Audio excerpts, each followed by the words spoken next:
Well, good morning, everybody. Welcome to the final taping, the final episode of the Coronavirus and the Independent Retailer podcast. I'm Bob Megan, and what a strange trip this has been, hasn't it? We have been through a lot together, haven't we? So, yesterday I started a retrospective. And, we went from the beginning when there was the panic. We used the metaphor of being, caught in a giant wave and being tumbled uncontrollably being out of control. And then kind of finding a normal in a pandemic is relative, of course. And then this whole idea of everybody started to do stuff, right?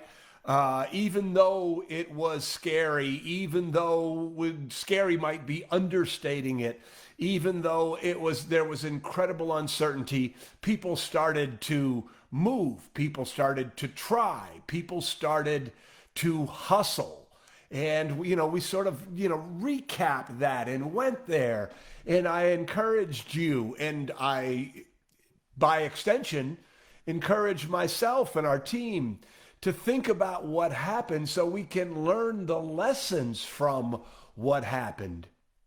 And yesterday took us all the way up to when the governments started to offer support, offer relief. And here in the United States, it was the IDL and the PPP. And man, oh man, did that take up a lot of bandwidth in this community for me and Susan, figuring out what it was, figuring out how it could help. And when I was reflecting on what to talk about today in this final episode, I realized that the retrospective is not, after that, it's not that important but what I want to talk about is hope. You see what the governments did for us, and I'm saying the governments, the United States government, the Canadian government.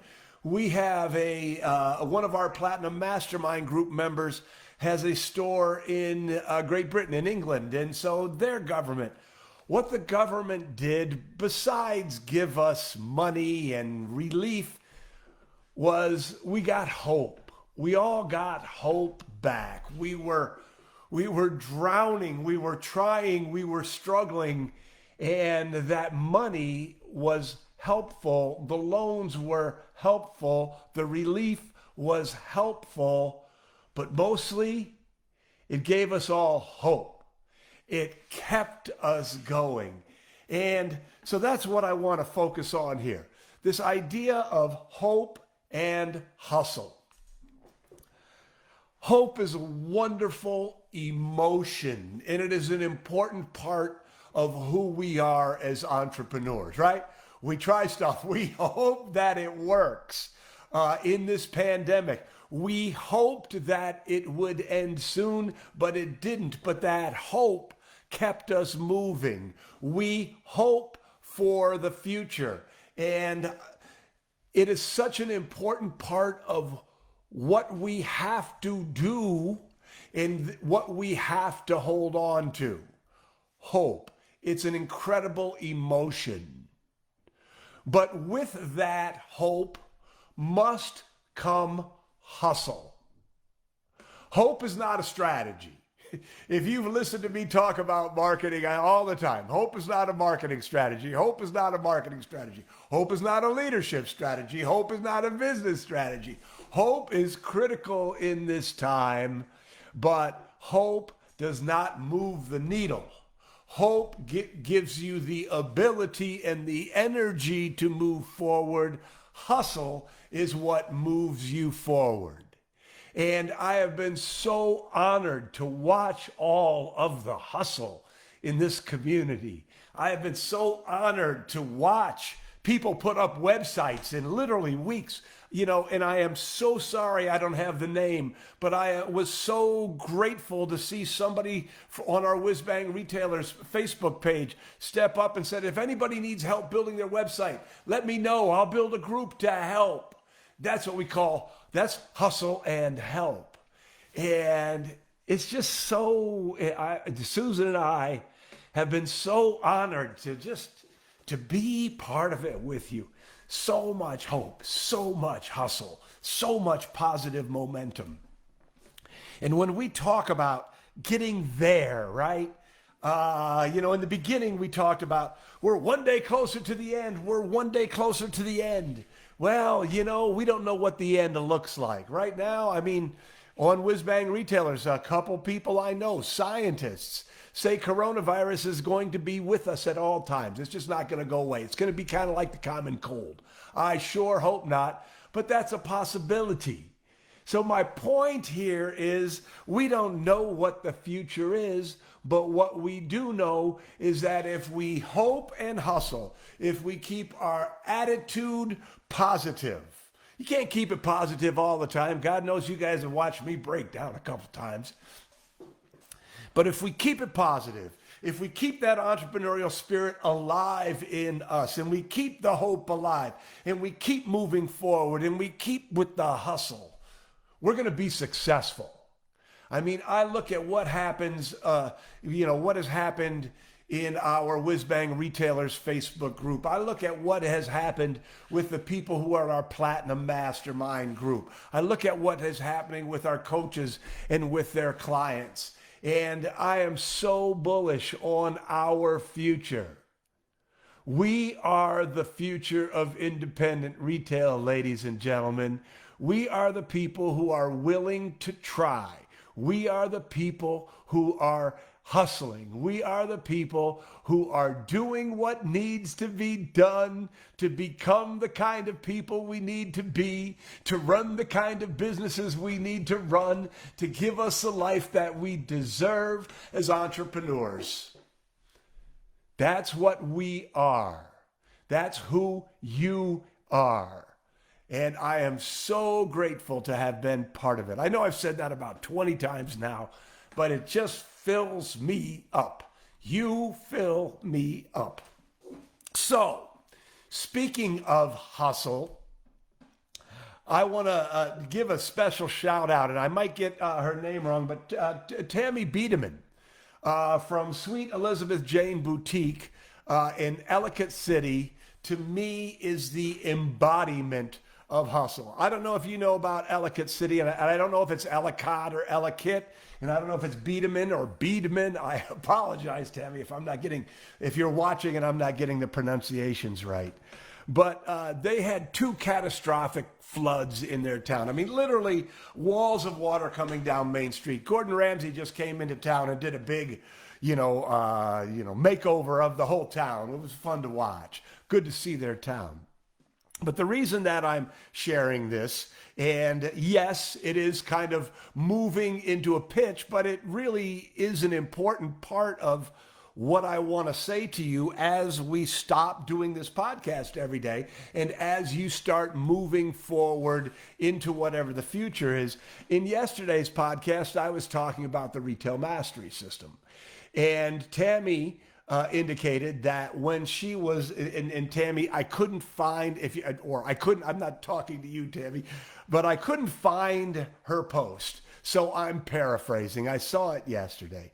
She said, they were literally devastated, and she didn't have 2 nickels to rub together, but she invested in the retail mastery system.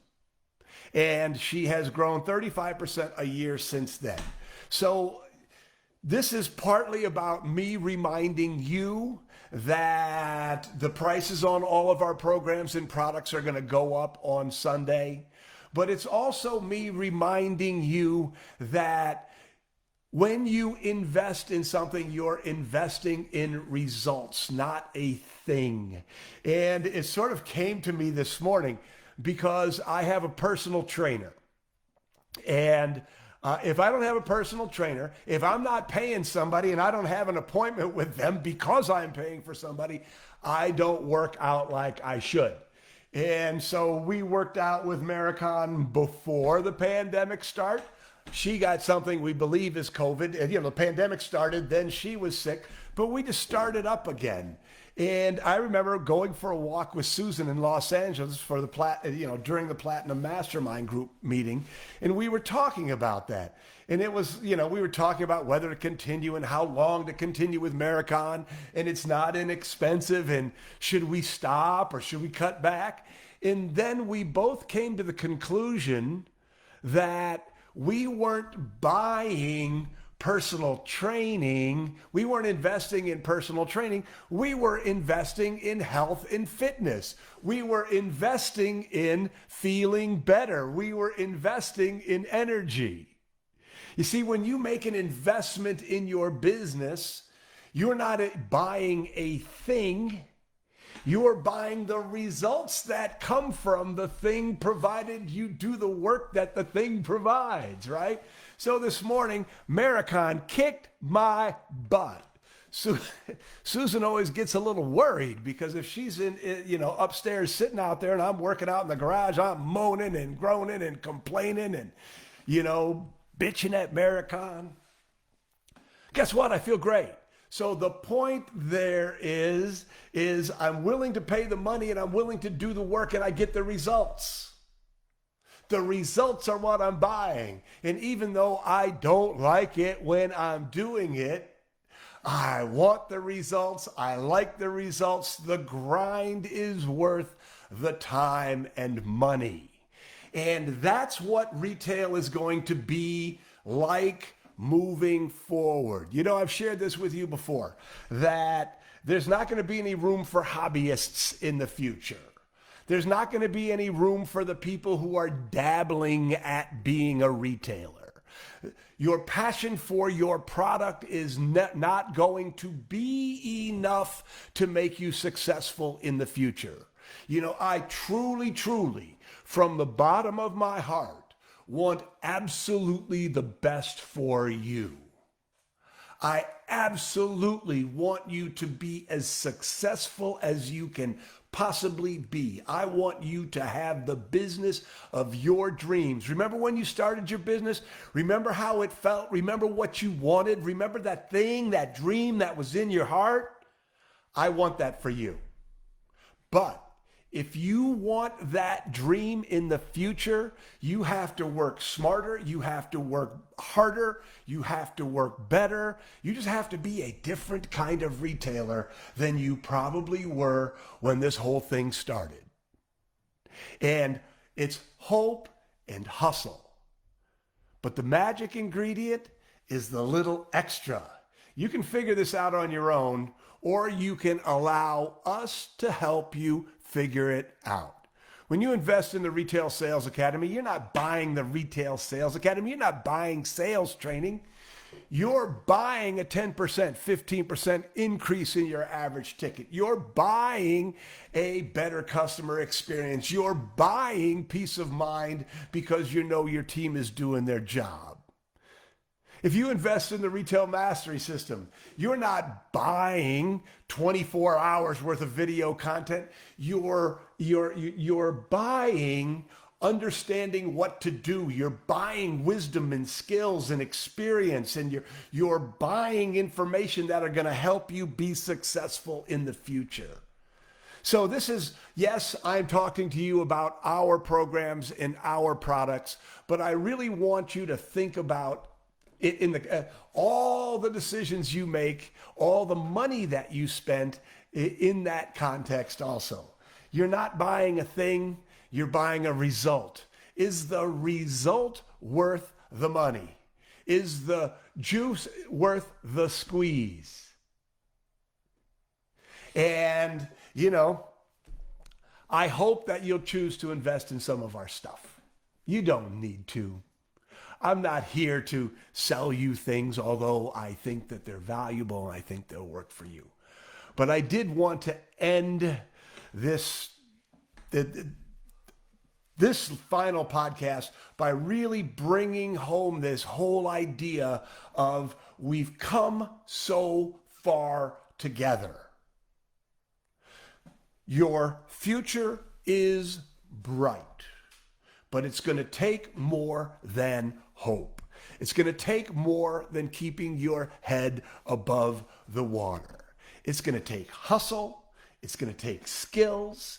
It's going to take perseverance. It's going to take all that extra stuff that separates the men from the boys, the women from the girls, the retail pros from the shopkeepers. It's going to take extra. And you know what? That extra, the importance of the extra is a really great thing for you. Why? Because if you're willing to do it, you will separate yourself from the pack in a way that you won't even believe right now. So, anyway, again, thank you so very, very, very, very much. When Susan and I decided to do this again, I've said this several times, we thought that this whole thing would last 2 weeks, that the coronavirus and the independent retailer was going to be a 2 or 3 week podcast, that something was going to happen. It was all going to go away. And now here we are 11 weeks later, and it's time to wrap it up, because this is no longer about getting past the coronavirus. This is about thriving in our new reality. And I hope that you will subscribe to our podcast, because even though the coronavirus and the independent retailer is, going dark, we are going to continue to bring you whatever we feel you need, whatever we see is happening in retail. So you can go to your favorite podcast platform and sign up. And when we figure out what we're going to do, and we have some ideas, of course, we'll change the name. But if you're subscribed now, you will continue to subscribe. And, we would love to be a part of your journey for a long, long time. So one final thank you, just one final thank you. I mean, again, you have brought us along. You have filled us up. You have inspired us. And I give you my deepest thanks from the bottom of my heart. Thank you.